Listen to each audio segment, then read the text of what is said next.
days of celebrations with your host, Pastor Mabs Nkumu, and the Heirs Ministry Global family, taking us through memory lane, testimonies, timely word from special guests, and powerful praise and worship from various artists. Conference dates: Friday the 30th of September 2022 and Saturday the 1st of October 2022 at Trinity Community Centre, East Avenue, Manor Park, London E12 7SJ. Join the mega celebration on the 7th of October 2022 from 6 p.m. at the Royal Regency, 501 High Street North, London E12 6SG.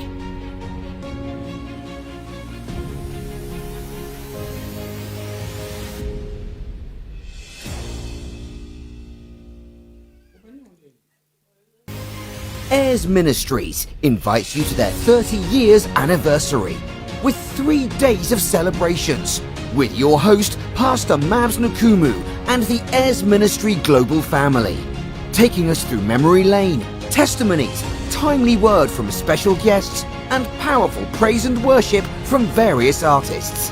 Conference dates: Friday the 30th of September 2022 and Saturday the 1st of October 2022 at Trinity Community Centre, East Avenue, Manor Park, London E12 7SJ. Join the mega celebration on the 7th of October 2022 from 6 p.m. at the Royal Regency, 501 High Street North, London E12 6SG.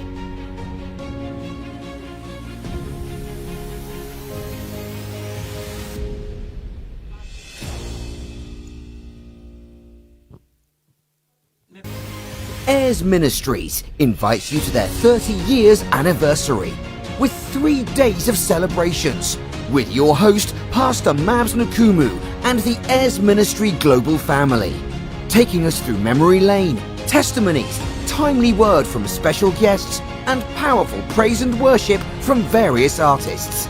Conference dates: Friday the 30th of September 2022 and Saturday the 1st of October 2022 at Trinity Community Centre, East Avenue, Manor Park, London E12 7SJ.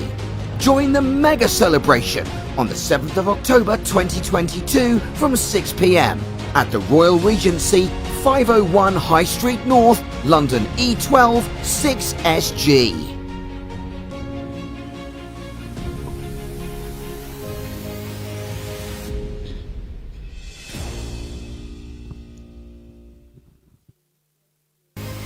Heirs Ministries invites you to their 30 years anniversary with 3 days of celebrations with your host, Pastor Mabs Nkumu, and the Heirs Ministry Global family, taking us through memory lane, testimonies, timely word from special guests, and powerful praise and worship from various artists. Conference dates: Friday the 30th of September 2022 and Saturday the 1st of October 2022 at Trinity Community Centre, East Avenue, Manor Park, London E12 7SJ. Join the mega celebration on the 7th of October 2022 from 6 p.m. at the Royal Regency, 501 High Street North, London E12 6SG.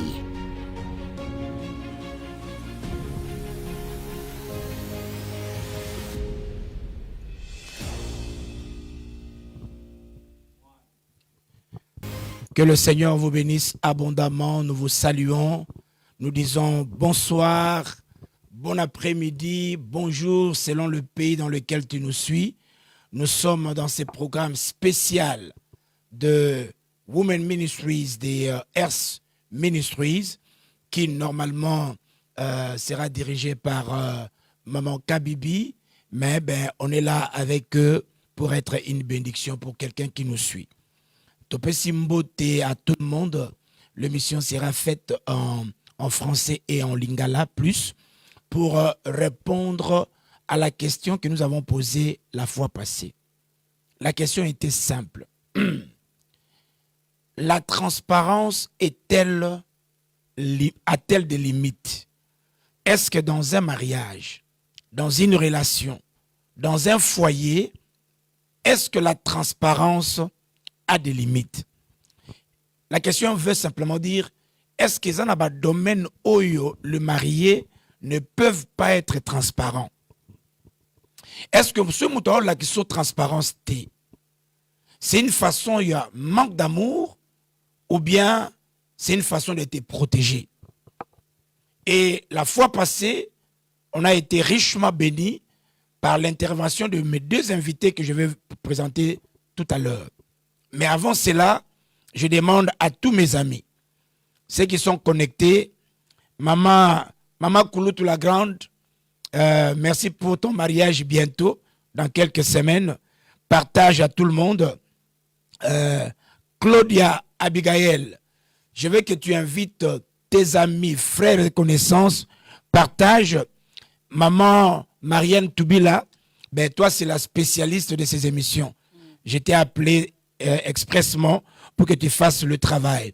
Appelez la Stéphanie Bakambia, enfin toute l'équipe, partagée pour que la majorité des frères et sœurs apprennent cela. À la fin, on va ouvrir la ligne pour permettre à quelqu'un de présenter son souhait, son idée. Maman Jetou informe toutes les mamans de Ers Nord d'être connectées. Voilà. Si la technique peut m'aider à présenter d'abord à ma gauche, si elle peut se présenter. Vous avez la parole. Merci beaucoup, Daddy. Merci beaucoup, mon papa, le pasteur Mapsa, pour m'avoir accordé la parole. Je suis le pasteur Tino Mapamboli, que j'aime toujours faire rire à mes grands frères les pasteurs, qui est le pasteur direct. Donc, je suis là, à côté de Daddy, pour vous bénir cet après-midi. Parce que tu vois, bon, ils ont une mission à l'autre, mais ma pamboli, yo mo mutochiango ou bien ni po ba communauté ma pamboli. Et ça ba tu peux ça yo ango aux ango prophétiquement, qu'est-ce qui se passe? Bon. C'est pas encore en fait, c'est pas là le sujet, mais juste quand pour me dire tino ma pamboli. Et ça ba chaye des pour bota ma ou bien comment? Bon, au moins ça peut être ça non prophétique, mais bah comme on peut-être na munorambo ke sonangande mususu koza kozu signification nango au même moment soit en anglais blessing soit au kenon la lingala simple mapamboli so hôtel biso na bi blessing ya kwa na glorifier ba anglais so sona kenango ke benedict ba français macron ta osepela ya na bi te na ke zo na mboka mapamboli alors comme na ori na ki munoko na bino na lingala la kisema mapamboli. OK, ça va. Voilà les amis, c'était une parenthèse. Voilà, Yatino Mapamboli. À ma droite, vous avez la parole, maman. Bonjour, bonsoir, merci Daddy. Moi, c'est maman Kabibi Soulubika du Ers Nord. Voilà, donc avec le 2, on a parlé la semaine passée, on a essayé de répondre à la question. Le pasteur Tino a représenté tous les papas et il est venu et va les briefer, ce que les papas ont pensé. Et maman Kabibi était la voix de femme. Et la question était, boy, est-ce que dans le mariage, il faut vivre la transparence? Est-ce que transparence, ils ont des limites, donc, ils ont des côtés sous transparence, ils ont la thé ou bien des guenines. Alors, si ton mari, si ta femme n'est pas transparent, est-ce que ils ont signe que à l'ingioté ou bien ils ont signe que à zobatelayo? Tu parlais de la transparence dans 4 domaines. On a parlé de transparence dans le domaine financier. Est-ce que nous devons être transparents? Mon maman il fait yebana, mon papa il fait yebana, makambo il fait yebana. Ça c'était la première question. Le premier domaine. Deuxième, tu parlais de la transparence, il y a passé à moto. Moi va passer nanga, moi makam nanga, nabani nanga. Mais quand on a un mariage, est-ce qu'il faut la lobango nyoso? Ou bien ça il faut na bombango. Ce qui na bombi, c'est une preuve que na lingi mutango te ou bien nazo batela ye pour na yebi jana mutema na ye. Troisième, on a parlé de est-ce qu'il faut qu'il y ait transparence dans ma projet? Nga na projet, maman za na projet, est-ce qu'il faut to eye bana kaka ou bien muna mutako sa moi makam na ye, monsieur yebani, monsieur za ya bombama. Et puis à Souka, on a parlé de la transparence dans ba courrier. Ba courrier veut dire téléphone nanga, ba lettre nanga, ba komi kombo na yote. Est-ce qu'il faut y ba il faut tala. Papa, est-ce que tu peux nous donner briefing sur ce que nous avions fait la fois passée? Que disaient les parents, le papa, dans le domaine wana? Bon, je pense peut-être na bandeko yo bozala qui connecté mardi passé. Juste briefing na oyo ba papa baloba qui je vous ai dit plusieurs fois que zangate, za pasteur mais za bato to contacta qui za quelques papas auto contacta qui Tezwango za biso ba papa. Biso ba papa. Biso ba papa sur les 100%, voilà. au moins 70% baloba makambo biso tolobi. Balobi boy na qui 4 personnes. Na bango 4 wana bazaki presque même pensé. Et que transparence eza vraiment na ba limite. Bezamba kamususu il faut pas obimisa. Alors na domaine par exemple il y a finance. Papa on a lobby donc papa a lobby mbongo nyoso tout il faut laksa maman. Faut lakisa ndambo bombi ndambo. La kisi ndambo obomi ndambo. Pour ba Fabio la baza trop. Ba maman mususu balinga ba dépense. Soka yebi ki na compte nos en autant. Soki na no silite ayoka bien te. Memeloka ba makambo par rapport ya capital les na compte na yo. Bozana TV de Jésus la kisa soma mususu. Faut sila. Pour na kenda pa voisine bazana 50 each. Biso pe photo longa na 40 comme na 50. Or soka yebi ko zano na mbongo te. Donc papa a expliqué bien le bizate que nazo bombela mbongo. Ezate que mbongo na osala ngo mobulu. Mais ndenge na yebeli faut na laksaye. Voilà. Wana domaine na mbongo. Maintenant na domaine na projet. Alors dans si phrase na tangaki abi ba parents nga baloba nga moi c'est ça muto pesa confiance te. Ba parents ne ba yebisa. Ba parents na ye. Abi makambu nyoso tozo lingo projeter kolobate. Parce que oyebite zana basi mususu lobi ozate oyoka makambo wana abombeli na bana na yo na famille azuango. Bon, on n'a pas fait de commentaires parce qu'ils ont pensé bimi. Maintenant dans le domaine il y a courrier. Alobi pour protéger madame. Na epse na bi ko fungola ba courrier nyoso touté. Pour protéger. Pour protéger. Tellement donc pour protéger l'exi qui mama beza kuno yeko sale mabe. Habite omoni ba lettre monsieur ko yo contravention na lingita yeba. Lem suso ka na lega caméra. Siko ba biloko wana baninga boy amin so landa ki bisote so que monsieur Ensili landa otosalaki mardi passé pour Yoka, ce que disait le parent, le papa. Maman Kabibi, loba, ba maman ba loba kinini. Yes, daddy. Ngai ba maman ba loba ki, en tout cas, baza ko sepelate na comportement ba papa. Ba maman ba loba ki, ba papa bangonde balingaka transparence te na kati ya couple. Bangonde ba mema eloko na ba papa baza ba égoïste. Papa ko sala makambu mama ko yeba te. Yango pe ba mama le ba moni ke ba papa nde ba bandaka makambu wana ye pa bombi ya ye po papa nde mutu abandiango. Da ba papa balingi ko sala makambu na bango na ndenge na bango siko azotika mama mbongwa mama o na o ya bana ezala ya mama na famille siko o ya ye ezala ya ye moko mama zoe bate makambu papa zo sala koto wana kutunde ondire ba mama nde mbongo na bango nde ezala mwa bien mingi te. Oh dadi ba papa ko bimana tangwa kei akotika mbongo te siko na ndako balia ndeni. Ok. Soko bengi papa koloba no oza mbongo te. Siko mbongo ngo la zwaki wa. Donc pona yazo mona ke mbongo bafutaka bana na sombela bana lipa or za devoir na ye. Ok.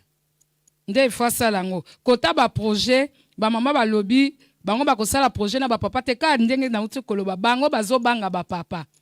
Ba mama ebele ba pesa ba papa mbongo po ba sala projet ensemble. Ba papa ba kenda na Kinshasa ba deceva ba mama ebele ba kufa pona ba makambo wana.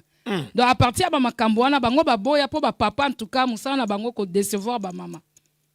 Yangona transparence eza bien te. Pona ba mama. Yeah. Donc na mti fasa makam na ndenge na yepo na bali papa azana keba trop. Trop de keba ba papa. Sora voyager il faut que intercession obenga batu po yebite le muntu place ake akosala nini. Papa pa lobi tant ba mama ba osali kelembe ko yeba na te. So pa mutu moko so mitumi bale so mitumi sato eso yeba na te. Kasi dadi yango ba mama ba lobit. Makambu nyoso tu batu ba bandango na ndako eza ba papa. Mama tang mususu na debi azaki ne kotia na mesa. Mais azomona ya papa te. Ye pa salini, ye pa bombi ya ye. Donc papa nde mutu abandi mkambona na kati ya ndako. Yango pe ba mama ba komi bombi.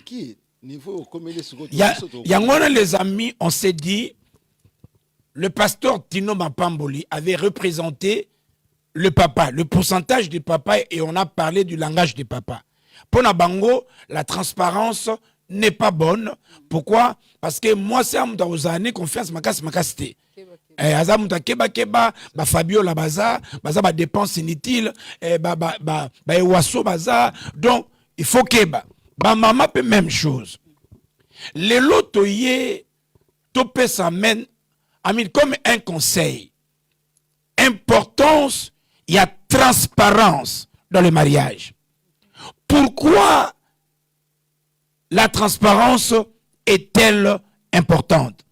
Parce que Neto Vandiawa, Mama Kabibi, Pasteur Maps, Pasteur Tino, nous sommes d'avis, selon la Bible, que les deux deviendront une seule chair, et en devenant une seule chair, on ne peut pas avoir des zones ombres, des zones d'ombrage.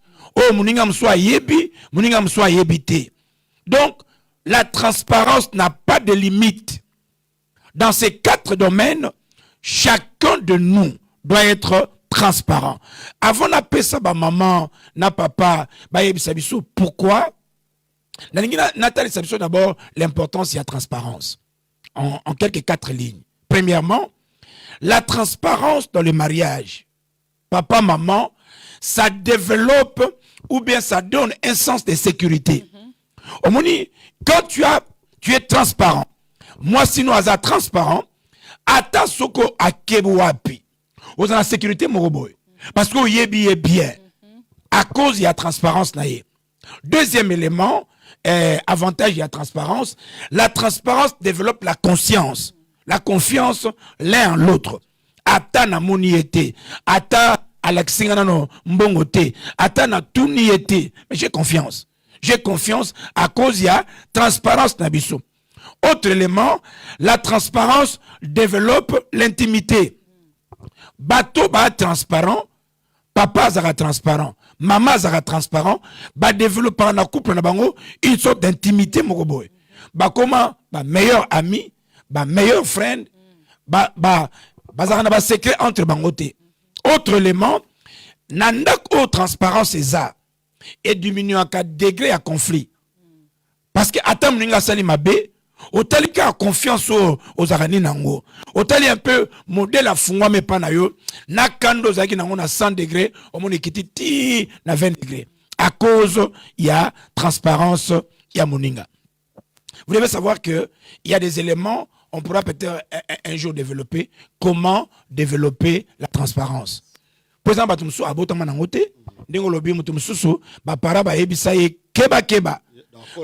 Akola déjà ndingo wana. Misuba ebisa ye peke mobala zaneti mwambe hôpital. Soko lali na tour na yo so sisi mutumsu akoya olala oyebite. Voyez, ce sont des éléments oyo to kota nango. Avant d'appeler Sabino omoni, vous allez voir papa moko boina maman babota mwana bango. Ba conseillaka mwana bango makambu contre moi sinaye. Ba conseillaka mwana bango makambu contre mobile naye et pourtant bango mibale ba okabonate. Bango mibale baza ensemble. Et puis bino pe bana bozo linga ke ba papa na maman bazalaka ensemble. Pourquoi yo frères et sœurs ne peux-tu pas aussi rester ensemble avec ta femme, avec ton mari pour que bano ya bino pe lobi ba no bete la bino maboko. La transparence n'a pas de limite. Na tourné et pas ya tino de ma pambol. Na lingisko to kota na point par point. Pourquoi transparence est utile? Et puis au côté na domaine oyolingi na 4 domaines wana et puis maman azu ngope opesi moko to développer opesi moko to développer ou bien voilà, vous avez la parole pasteur. Merci pasteur. En tout cas, transparence est allié très important et très utile dans le couple. Pourquoi? Par rapport à la parole, parce que nous parlons ici de la part de l'Éternel, étant des chrétiens, Bible lobby, 2 personnes deviendront une seule chair. Il n'est pas bon que l'homme soit seul. Ce n'est pas seulement dans Nzoto, mais dans le domaine nyonso. Okoki jamais ko sale loko sans que muto zane nandako ayeba. Pourquoi on pose cette question?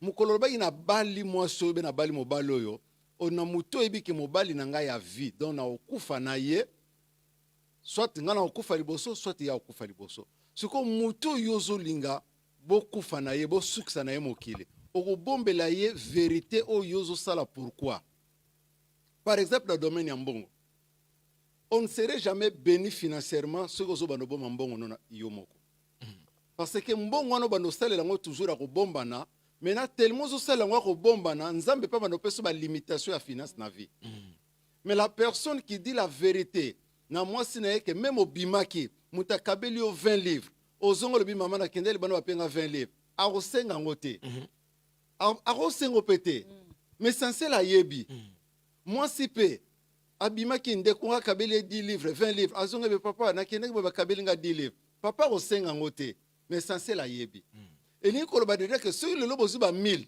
bokotia na mesa pasteur par l'expérience ya bandeko belé bazo réaliser makambo ebele na ba capital amike pourquoi parce que bazo sangisa ba revenu na bango mais soki mutu na mutawa sana ndenge na ye automatiquement ozo longola misapi na kati ya loboko oko arriver ko sokola loboko elongité mais soki bozo sangisa ba revenu oya na mwa 1000 oya na 2000 maintenant botunani soki na mbongo to sala nini et l'Éternel viendra au milieu de vous comme la troisième personne et il va donner une meilleure idée avec le minimum de sommes que vous aurez pour atteindre le but. Mama Kabibi, zongilaka point wana ya transparence financière, importance nango na vie à papa na maman moko wa landa biso. Yes, en tout cas, c'est très important que ça la transparence sur le plan financier na kati na couple papa to maman.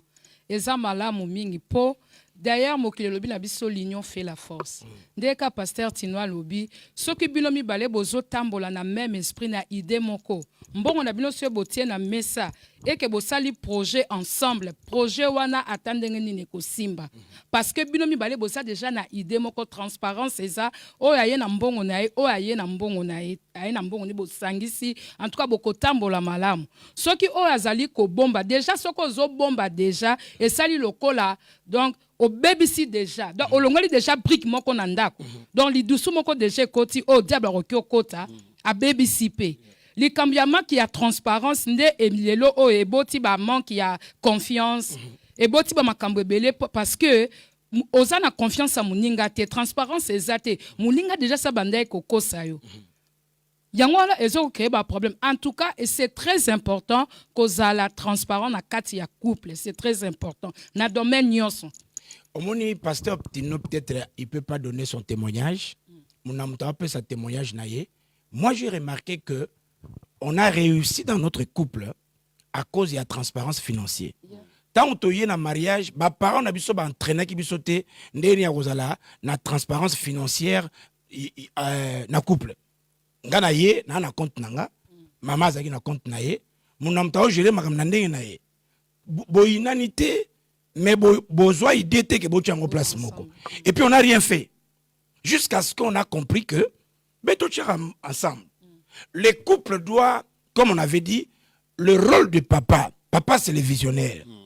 Nzamba yebi que vision na yo papa. Tu ne pourras même nzamba yemoko moni que okoka osala ngote yo moko. C'est pourquoi il t'a créé cette femme là. Obala yeka pona fetité. Obala yeka po abotelo bana. La preuve est que fête goleka. Bana munamta kola na ye akena ye. Mais botika la bino mibale. Obala ye parce que tu es incomplet. Koya na ye na vie na yo. Et comme si yo complet. Ye na yo bokomi un. Oh ye na yo nzamba pesa bino une vision. C'est pourquoi vous devez mettre votre argent ensemble. Bonsoir en boutier. Papa yo gagne combien? Moi je crois que le nouveau marié pasteur, il faut pas s'épeler là. Yes. Pour papa Kalizaki, yé moko zo mema mikumba. Mais le lonzamba sali grâce appelle une femme intelligente, une femme travailleuse, une femme qui ramène l'argent. Yes. Donc à rendre musala na yo facile. Papa facile. Léger. A comme ça on léger. C'est quoi oye na mbongo non ngana ganyaka 300. Maman yo gagne combien? 250. Et comme 550. Vision famille na biso eza nini? To bana ko épargner combien? Maman yo zana argent de poche combien? bon comme ma pe bazana na de ba poche mingité argent de sac na yo combien papa yo argent de poche combien épargne yangana yo na bana combien ozomona donc tu dépenser combien quand vous faites comme ça okobomba pourquoi mon ami papa yo comme yena mwasi na ye bana transparence makambo mbongo na bango ezo sala on dit matin ça fait de grandes choses. Je peux donner l'exemple de notre frère, toi, un frère, mon église, pas Paguin. Non, mais quelle transparence. Paguin, on il faut te somber là, moi, coupe, il y a transparence. Ba voyagera, na moi sinae. Ba somba biloko, na moi sinae. Ba sala makambo. Quand il y a transparence, comme j'avais dit, bolingo comme à souma casse. Bon, il y a transparenté. Ce qui peut ok, mon collègue voyager 2 jours après nous yebsinga. Makambo ke osala, nazo yebate. Vous créez un désordre dans votre foyer. Or, si le mari échoue, la femme va échouer et les enfants seront affectés. C'est pourquoi, mon ami, tu dois comprendre. Papa, je suis pasteur à Londres, ça va faire 30 ans. On a enterré plusieurs personnes. Papa Akoufa, banque naye, maman yébité, PIN number, ba yébité. Donc, et Kendaka banque a profité. Pourquoi? Parce qu'il n'y a pas transparence. Ta femme n'est pas ton ennemi. Ton mari n'est pas ton ennemi.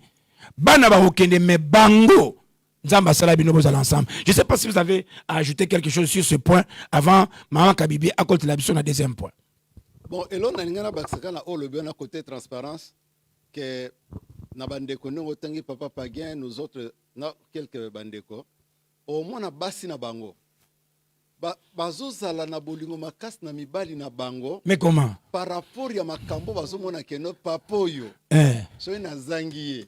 Donc oza tango otambula oyoki muninga bisio mibali koche confiance te mais otali ya yo tango ozonga yango moni basi muswaza kabimaki azongi baze esengo po makambo ayoki muninga osouffrir mais atali yo aye papa transparent. Papa moko akendaki ayoki muninga osouffrir azongi bamoni abala mwasi transparente. Dadi. Écrit bolingo papa. Na musala. Na collègue moko nazoe lokwa ma fille. Moko mo ayeka lobi pastor pona musala bon soira pastor. Please can you borrow me 10 pounds? Nabino I'm not gonna borrow, I'll give you. Why borrow 10 pounds? Na pesa e deliver. Na musala na butu. Lobi na 10 heures. Na mona mbali na benganga. Suko tanga no moni numero mbali na e. Kabi God what happened? Naka pastor. Oh, thank you. Amida told me you give her 10 pounds. Voilà. God bless you. Voilà. Na ebisi la mima. Nabi tala. Ngana pesi ye. Mais mobala wa benga remercier. Et puis yo pesiko okobando respecter moi sur ma casse à cause de la transparence na ye. Mobala zo benga lo bananga merci. Au pesa ibiso 10 pounds. Donc moi ça senga parce que bazana moi problème na tongo, il fallait somba gaz na tongo na mobala c'est le message avec gaz de katane. Papa maman qui nous suit, la transparence financière et ko aider vinayo. Et ko aider moi sinayo et ko préparer et ko comme sabino intime et ko développer confiance et ko développer sécurité mama Kabibi. Yes, daddy, transparence eza bien makasi. Soki na ko bakisa commentaire mukie manque ya transparence via cache. Yo moko za komi lukila maladie AVC parce que soko zo sala likambu muninga yebite ba mama na likambu AVC ya matata soko zo sala likambu muninga yebite siko likambu ngo ekende bien siko soko zo kende bien te et que zo ronger na kati moi pour l'obésate ya maman répétez et donc osa makambo ya kobomba siko likambu ngo e baby place okende komilela exacte siko zo ronger na kati my god okomi kanda ba million bongo okomi kanda na ndako ozolo beloko te nini siko papa lalika la mukite boyebite pourquoi la mukite but nango eza makambo o ya manque ya transparence muninga okoya kobela pamba parce que sere moga lobi ono ba mibali nyoso tu batambula kana mwa ave na bango ezanga ka se donc aya mama bolambela kabiso ave to pameli on a comme on a makambo ya manque ya transparence déjà ce qui na début ya relation transparence c'est ça donc AVC na ndako na bino na famille Maman Kabibi allez dans le deuxième point. Deuxième point il y a Il y a transparence na biso tolobaki na côté ya ba projet. Yeah, ba projet, ko ça la projet d'ensemble bien aimé eza vraiment malamu mingi.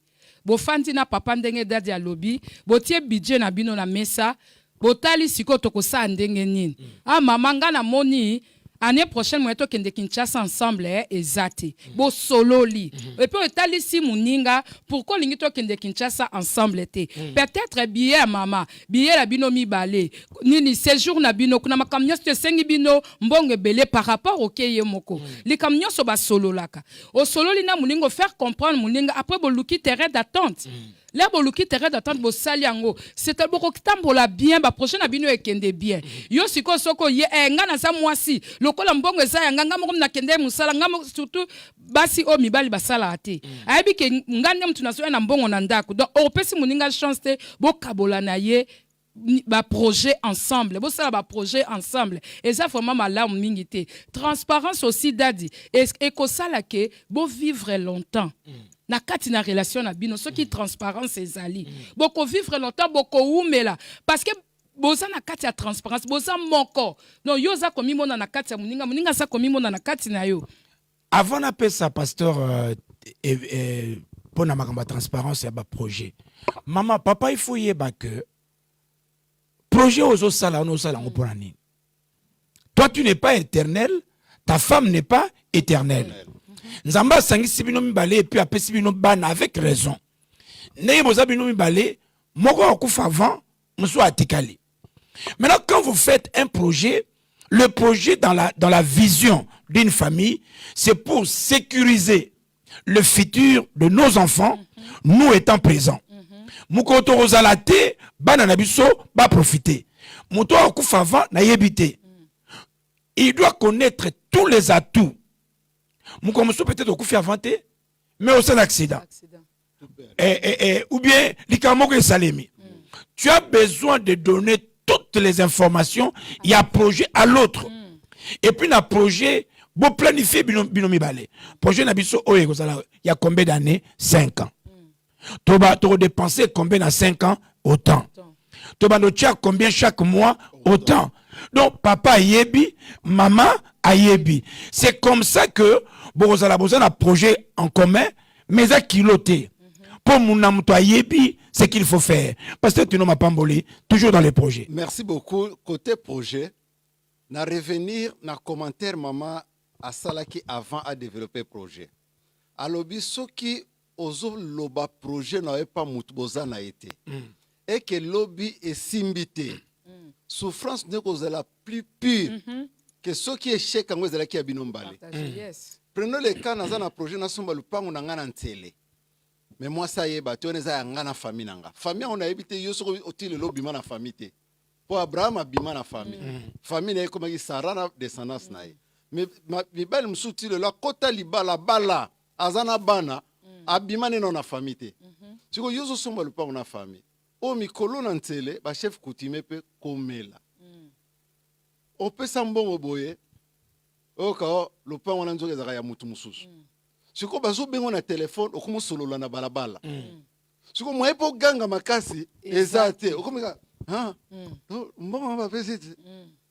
Siko bakutana bato. Siko moye okende pe Kinshasa ezate pour moi ça otunuke sani.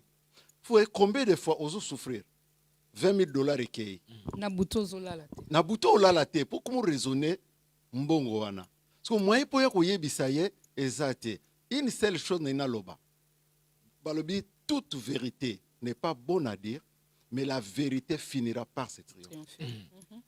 Yeba be ndeto zalaka. Soko na mwasi ya Colombo. Keba. Mwasi ya Colombo ne. Inspecteur Colombo. Wasa banquette. Madame Colombo, on te salue. On te salue à la banquette. On te salue, Madame Colombo. Yes, pasteur. On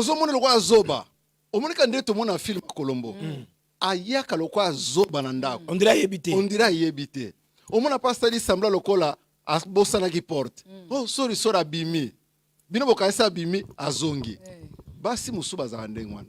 Osane 5 ans na buzoba nozo sala ayebi. Makeno tina suko lokwa banglais. Lera okango na kona. Siko loba na yeke sorry.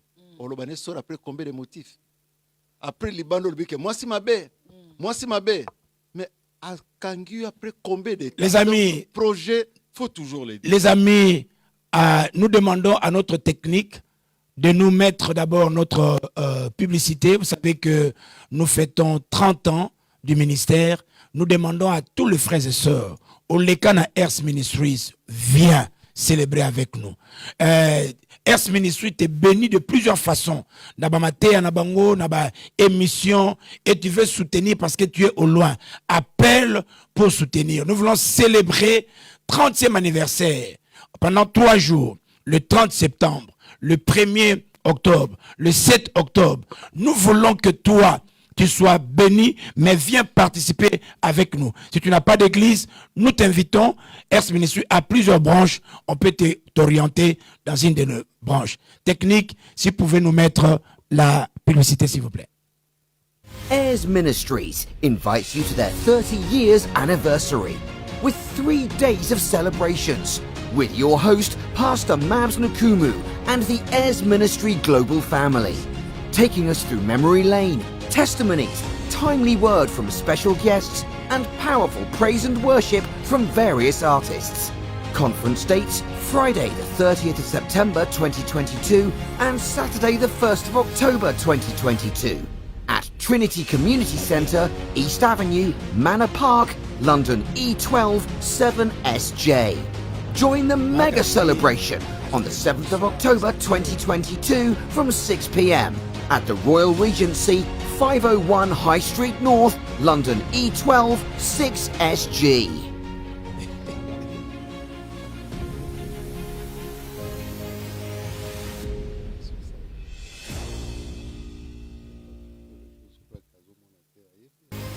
Airs Ministries invites you to their 30 years anniversary with 3 days of celebrations with your host, Pastor Mabs Nkumu, and the Airs Ministry global family, taking us through memory lane, testimonies, timely word from special guests, and powerful praise and worship from various artists. Conference dates, Friday the 30th of September 2022 and Saturday the 1st of October 2022 Ready? at Trinity Community Centre, East Avenue, Manor Park, London E12 7SJ. Join the mega celebration on the 7th of October 2022 from 6 p.m. at the Royal Regency, 501 High Street North, London E12 6SG. Le numéro est prêt. Le numéro est prêt. Le numéro. De quoi?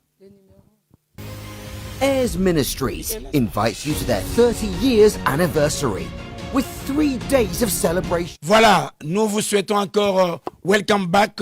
Nous sommes là avec la simple question, la transparence a-t-elle des limites? Dans notre première émission, nous avions expliqué que, ce que disaient les parents, ce que pensaient les hommes, ce que pensaient les femmes. Aujourd'hui, nous sommes venus pour vous expliquer l'importance de la transparence dans un mariage.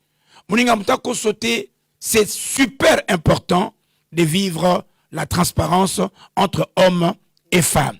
Tu parlais, on a quatre niveaux. Sur le niveau financier et sur le niveau projet. C'est les 2 niveaux que nous allons développer. Vers la fin, il y a un numéro qui sera mis pour que Yomto Olandabiso, si tu peux nous appeler pour commenter de l'importance et de l'inconvénient du manque de la transparence. Donc, il y a un 3e élément. Makabibi, 3e élément, on a parlé à transparence na côté de tout cas na courrier na quoi encore le 3e, le 4e. Donc on a parlé à il y a finance, on a parlé na passé. Voilà. Tobani d'abord na passé. Et tout ce qui s'en a passé. Donc on d'abord na courrier. Maman yebisabisonano, pourquoi c'est important que même dans nos courriers, téléphone nayo, lettres nayo, qu'il n'y ait pas de cache-cache. Vous avez la parole. Yes. En tout cas, c'est vraiment très important, même dans les lettres, même na téléphone, même na nini transparence ezala. Ezala makambo ebele. Peut-être yo maman to yo papa, olobi eza yanga ndenge papa wana lobaki na pasteur Tino. Ba lettre na yo, yo zo mona ko zo préserver moi si na yo, ozo protéger moi si na yo, po ba message mususu tangi koya. Mais ko kipe koya na lettre mususu ye, et keta mususu bazo luka ba kanga yo. To ba boma yo. Siko yo so pesa ki mitindo keno, ya yo ba fungola te. O monte ke moi si soka fungoli atangi. Akoyebisa o makambo ezoleka. Akoyebiso qu'est-ce qui se passe? Au moment que via cache-cache, ezalaka nango bien te bien que yo zo mona eza bien pour na avantage na yo. Mais conséquence nango nde ekosala ekoaffecter batu nyonso. Conséquence ya via cache-cache. Maman Kabibi avant continuer, papa wana nzoka azaka na contravention na ye.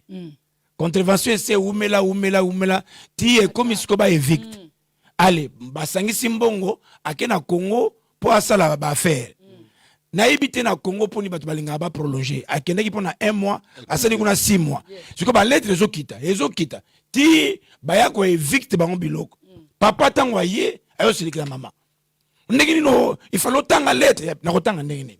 Mitindo ya wazabanga sekweyawa lettre nanga ndako fungula te. Ndenge ninga ifale na ye bango. Il y a des choses mon ami. J'ai remarqué que quand il y a transparence, muninga ta téléphone vandiawa. Ozana posa ya kotanga te. Po makamnyo soza na kati si ba yebisa yo. Mais s'il y a un cache-cache, ça n'aide pas. Moi, vous avez la parole. Yes, s'il y a un cache-cache, ça n'aide pas vraiment, pasteur. Et sungakate, pour na papa, ni pour na muto azo memango. Ezako sungate. Il faut transparence ezala na makamnyonso, na téléphone. Moi, c'est comme Kolanda, phone na mobile. Pourquoi? Parce que mobile a sa vie à cache-cache. Parce que et l'ongoli c'est confiance. Confiance. Parce que nous avons dit la transparence crée la confiance. La confiance. Mais ce que qui transparence ezate, nga ce qu'on a commis loba, azo bombela nini. Oui, bien que ce na zu lettre na tiki likola mesa. Na lobi logote, mutakotanga ngote. Mais ce qui a zu lettre na tiki, na lobi mutotanga lettre yote. C'est alors nous avons commis kiria kotanga. Likamuni za nakati. Likamuni za nakati. Voilà. Yes maman. Donc ce qu'on a vu à cache-cache te, okoluko ça la transparent. Faut nous soke sonner, okoyambango sika mama zali. Et puis ce que les réseaux ça la bongo, maman peut écouter kozane na tempête ya kokene na phone na yo. Ce que ozate parce que na misu na yo yambaka téléphone, ozupe message, et puis si maman oh, tala mando atindelinga téléphone, atindelinga message moko awa. Tanga na message yango. Maman ko ça na confiance na yo. Obimi osongi na retard, maman kolobelo kote. Ana confiance. Asa na confiance. Papa yo mutozaka ba téléphoner yo. Tango ba o téléphoner yo na salon bandi allo. On dirait zo yoka te. Bando kendeki kuna okomi ko yoka, il ozu batan ebele. Imaginez maintenant que ta femme fasse ça. On va y moi si na chaque façon ba bengié abandaka allo après accueil. Qu'est-ce que tu vas développer en elle? C'est pourquoi la transparence est importante. Na yebi ke mututé la benga kinga. Tango to sola ozo yoka pe. Tango to silisi ngamo pe na yebisa yo. Yes. Pasteur oui, côté courrier, ba téléphone, ba biloko nyonso tu wana eza très utile. Bozala clair. Yes. Ko bombela partner na oteza ka mibali te. Na mwasi. Parce que ça na basi mususu téléphone na ye elongwaka na liputa te. Na liputa? Soka koti sawa. Ah bon? Awa. Ake douche na yo.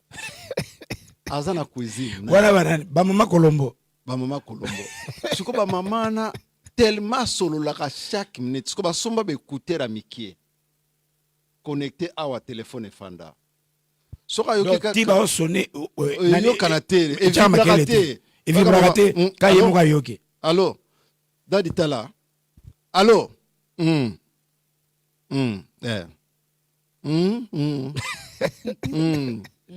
Siko papa yoka mutu wana siko bana na téléphone ako comprendre que azu code nenga zo baba donc aza ako loba te wana na basi tu komi bali eza bien te nenga boto loba ngelo na comprendre place ezanini soki mutu azolinga téléphone na ye na mwasi na bana basimba te téléphone wana eza na bombe atomique. Pour dire que mon koloba ko découvrir na kati exploser.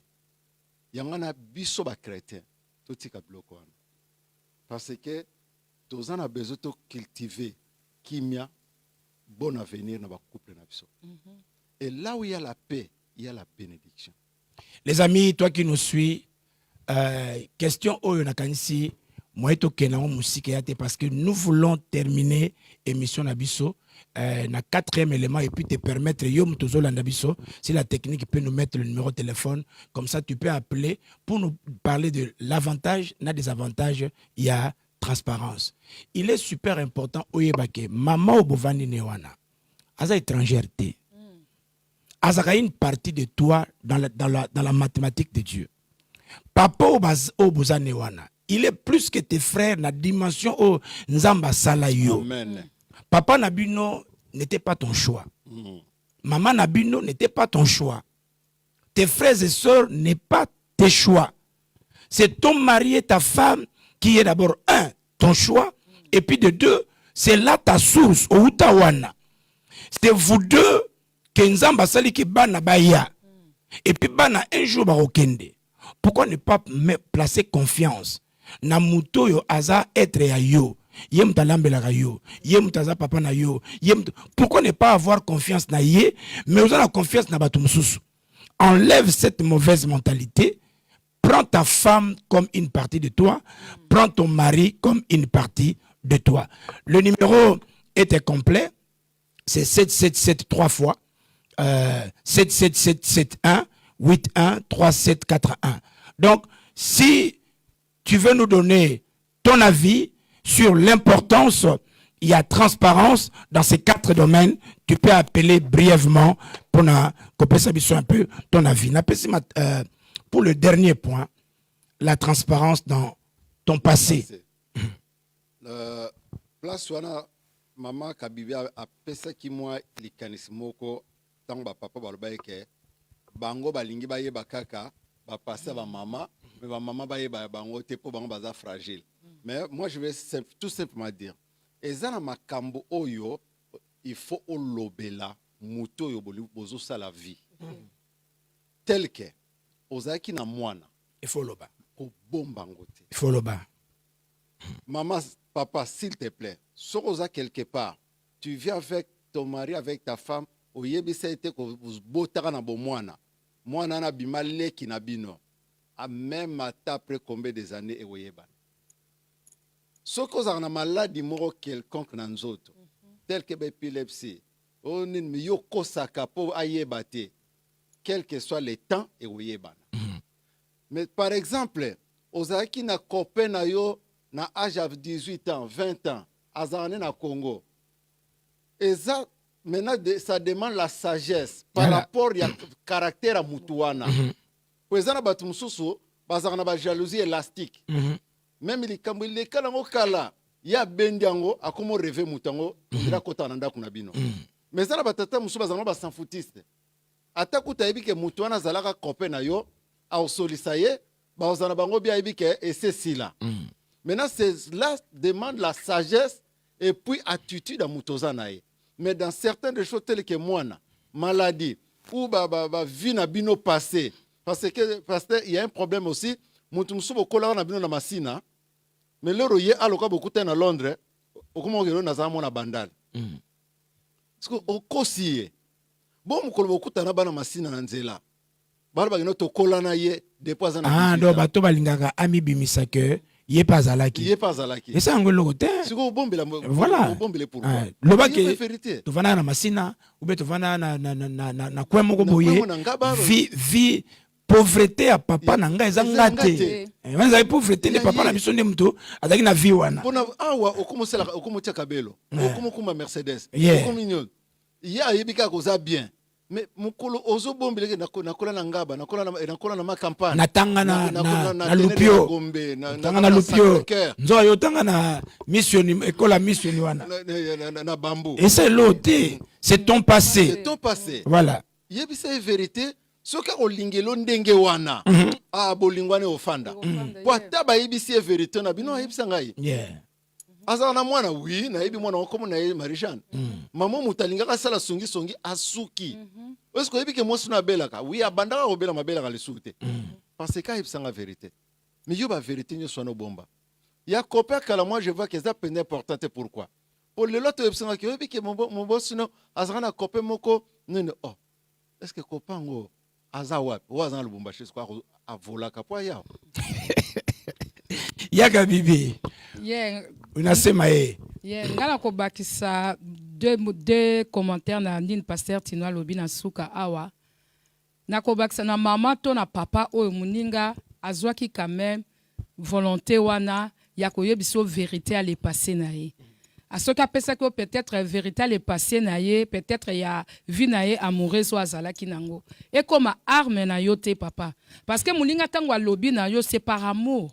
Parce que alingi bo fanda bien nda yebisi yo sikoy koma teke non lokola ya yebisa ke bongo peut-être vie na ya kala yo sikoy komi arme na soki muninga sali likambu yango ndo komi ko fingela likambu wana za ko sungate or tozana besoin ba couple ba famille to sungama tozana besoin to vivre dans l'unité ndenge nzamba tia biso na mokili to vivre dans l'unité moi sina mobile en tout cas wana za malamu mingi te na koloba na dernier point au pasteur Tino lobi na yebi couple moko dadi na yebi couple moko mwasi na mobali bazalaki kufanda l'air bazo fanda mwasi na mobali na kati na ndako mwasi abombelaki mobali vérité non mobali akosaki mwasi âge moni ba mibali o bazalaka nzoto baza une corpulence vraiment développée tout ça banine akosaki mwasi âge donc asalaki ki azaki plus âgé donc ayebisi mwasi ki azana âge nzoka âge na eza mukebe eza mukie yesiko ajo apesi mwasi ebimi ka mukolo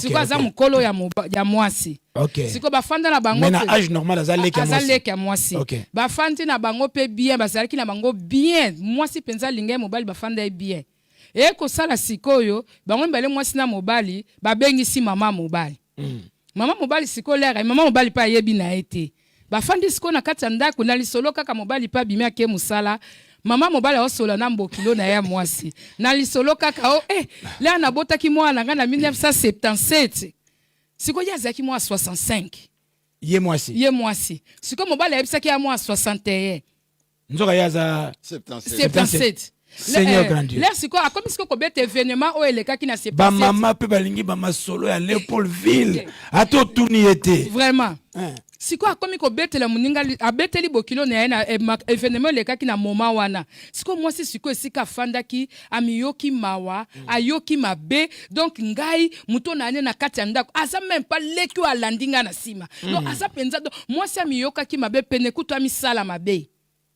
Wow. Donc les cas mobile ya zongi mobile kutala ndo ayebisika na mobile na mama na yo na donc bobima kaka bokende comment koki koloba le temps mobile ya luka bon c'est comme déjà trop tard donc ya sepela ki tene ba kosa ki âge ba kosa ki âge donc na mutuna ye akobala leki musika bongo te atakuta akobala leki mais leki ya musika bongo te et puis okosinga na âge pourquoi il fallait la vérité. Ce qui est lingelo na âge na yo. Donc en tout cas libala na bango ekufaka bongo. Donc na likambo zangatina. Papa yoka. Soko za Macron loba déjà que mamanga za Macron. Donc tozano âge alingela yo ayebi que oza leki. Koko c'était que oza yaya après na sima. Au moins le problème est ça soki akangi lokuta. Na mutuna ebike nyoso lobaka na ye voilà. Yeah. Et puis siko soko ebisi mutu le passé na yo na ya malamu na ya mabe bolingwani kozala inconditionnel akolinga avec amour sincère. Mais il y a aussi un autre point où ezala mabe na mona ngo mingi baninga il nous reste quelques 5-10 minutes. Maintenant nous permettons à quelqu'un Pobino Zakaone, papa il fallait botika nga pena loba. Totikeli o loba. Le numéro de téléphone est là.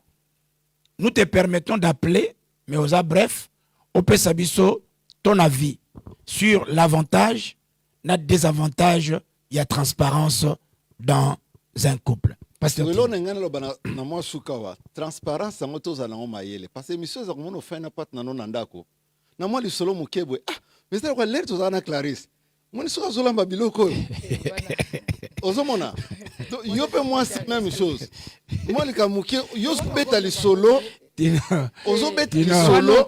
Mais Congo ya passé. Olobini Donc, Bovandi. bofana mnoka bonne ambiance bota la télévision kasi moni maka ba sala ngana pe kala sta na sala kati Donc, yo moi si ozoba omoningo sali. Quand tu comprends, omoni comprendre ngine ya. Abana sala kabo. Donc, on a bien transparence hein. donc yana be mo manque sagesse. transparence c'est le cas azo bosa ngana likambo ko bimisate yo bimisi yango donc place il faut avoir prudent on demande toujours la sagesse. Alors, qu'est-ce que vous pouvez conseiller à une femme, à un homme, ou à Yoka Kibiso la fois passée, ou à Yoka Kibiso Lelo, qu'est-ce qu'il doit retenir dans l'avantage nango, Pasteur Tino et puis maman? Ok, là on est bref, allé par rapport il y a Otoloba qui mardi passé. Na Otolobi Lelo, bien aimé, il faut qu'on vive la transparence dans le domaine ignoso, na couple nabino, pour que vous ayez un bon avenir. Et puis, bon, on a le beau kanzambe, à l'union bazo sala. So, vous avez la transparence, vous avez la pédicure. Vous avez développé bolingo. Pour ayebi que a bombe la kenge le côté, yo pour bombe la kenge le côté. Amour nabino et vous avez sincère. Mais ce qui est transparence, c'est ça. Pour vivre, mais pour vous avez le benemi. Pour montrer ça, ma kamna ndengenaye. Et puis la porte diabolique sera ouverte facilement. Pour vivre na ba omwende na lobaka eza ba couple musu balala ka mutamta simi mitraillette na ye. Donc azo lukoka na motif. Mais yeba bien que dadi ba mitraillette on a sur la dimension morote. Moko simba ya munene ko leka. Moko za obi, musu se ko za la mitraillette. Na tongo donc ozomona kaka mutam ninga otambula kaka. Webi ke maman asi mitraillette. Siko oya kozala na obi. Yene mutu so siko basi mutu basimba obi.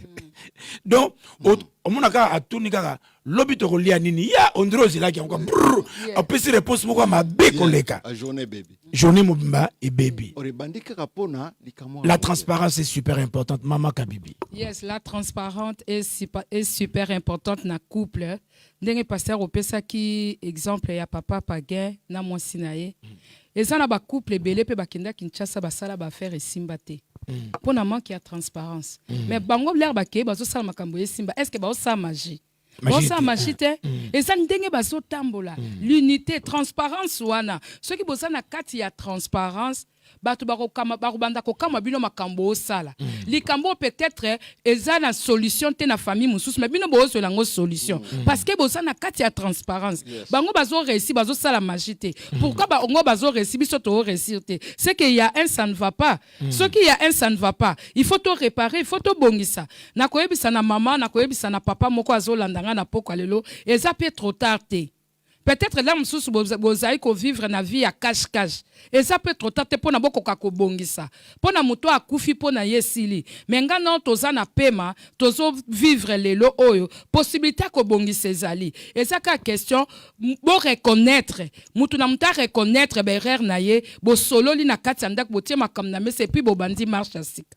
Voilà, je vais ajouter un peu un élément oyo qui ko aider mutu na ko ba ko développer peut-être beaucoup développer sorte de transparence dans la famille.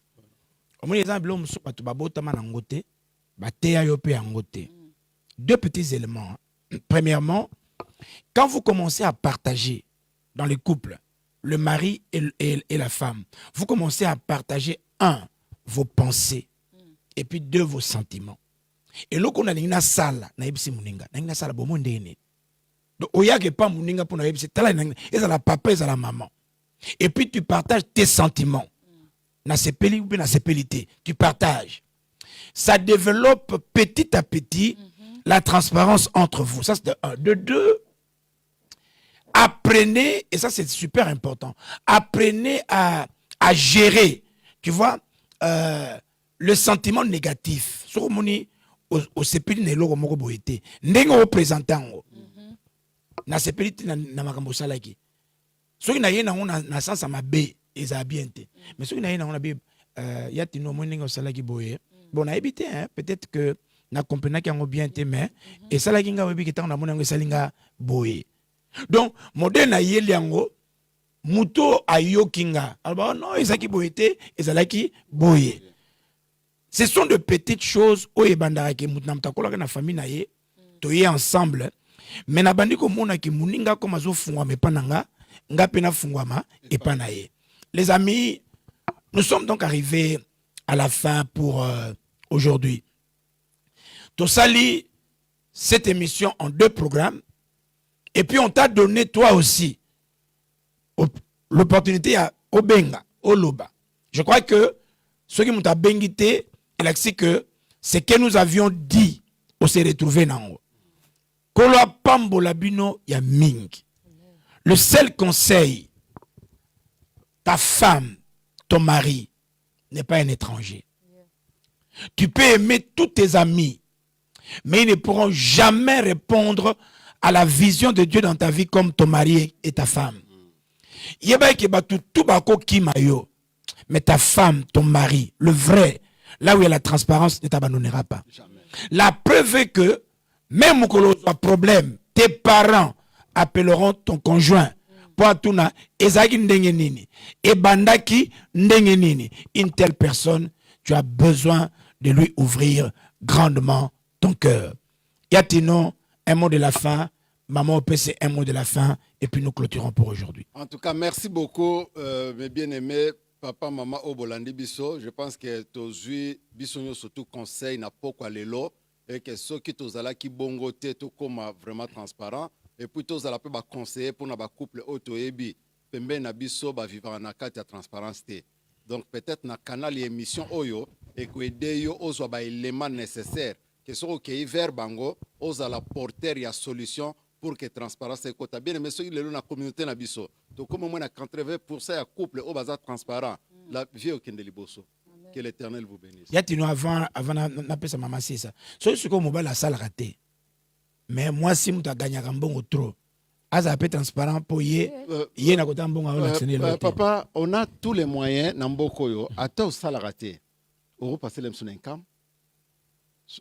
Donc ozaka na moi ressources à moké maman ngalo bani na muni otalinga oni et ozanga te parce que ndet oza awa lero lo bani kamba salaire actuellement ba misala mingi ya ba mama kote comme na salaire belé oleka ba papa mingi na mboko dans ces derniers temps maintenant on nyoso bozo ya nango aiza la minimum pasteur le minimum que tu montres et peut ça mutu confiance aiba que sera je belé a bombaté.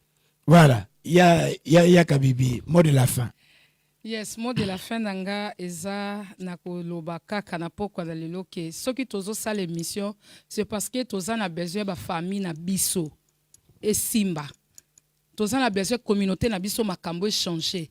On peut ba o ba o sala ngo ba o sala magité ba o ba zo vivre heureux na ba couple na bango ba o sala magité. Ezali kam ya solo la ya koyokana. Tozo ya kaka na mwa muke ya kobakisa. Oya yebi koleka azate. Bison surtout tozala kaona kaka pona ko apprendre. Yango toza ko ya kobakisa 1+ na famille moko, na couple moko o eza peut-être na malade, eza na problème o bazo kuka ko luzulango solution te. Yango tozo sa l'émission pona ko bakisa 1+. En tout cas nzamba pambola yo o pamwa mi na pokwa lelo nzamba pambola yo. Merci pasteur. Merci en tout cas to comme une fin, je tiens d'abord à dire un grand merci à notre équipe technique. Baninga, ce sont des ingénieurs qui font un bon travail. On dit d'abord grande salutation à l'ingénieur Ailos qui fait un travail exceptionnel, une qualité à même un studio moko exceptionnel. Il y a Ailos l'ingénieur, que Dieu te bénisse. On a notre ingénieur des anges qui fait un bon travail. Et puis sans oublier, il y a moi si Sikoyo. Baningo epi, il y a moi si sur la perfection, la terrine, toute l'équipe, il y a audiovisuel, il y a caméra, vraiment kolo apambolabino mingi ya kolega. Na ebité il y a un appel ici. Na ebité ceux qui moto sera benginga ou bien bengi pour l'émission. Allô? Ah, pas pour l'un, je peux vous rappeler après l'émission.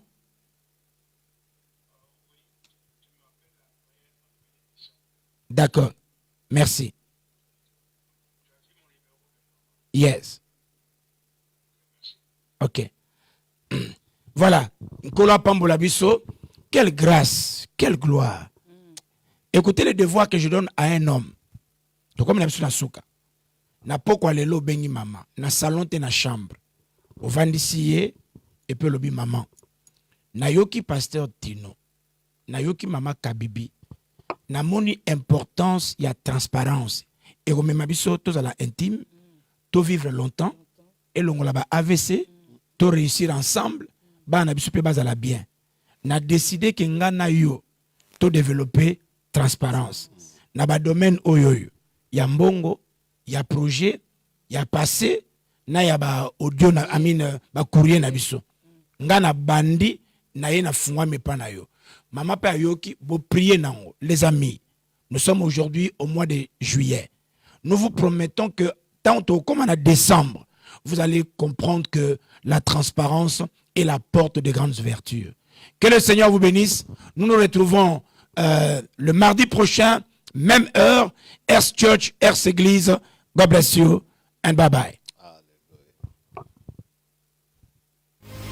Heirs Ministries invites you to their 30 years anniversary with 3 days of celebrations with Yes. your host, Pastor Mabs Nkumu, and the Heirs Ministry global family, taking us through memory lane, testimonies, timely word from special guests, and powerful praise and worship from various artists. Conference dates Friday the 30th of September 2022 and Saturday the 1st of October 2022 at Trinity Community Centre, East Avenue, Manor Park, London E12 7SJ. Join the mega celebration on the 7th of October 2022 from 6 p.m. at the Royal Regency, 501 High Street North, London E12 6SG.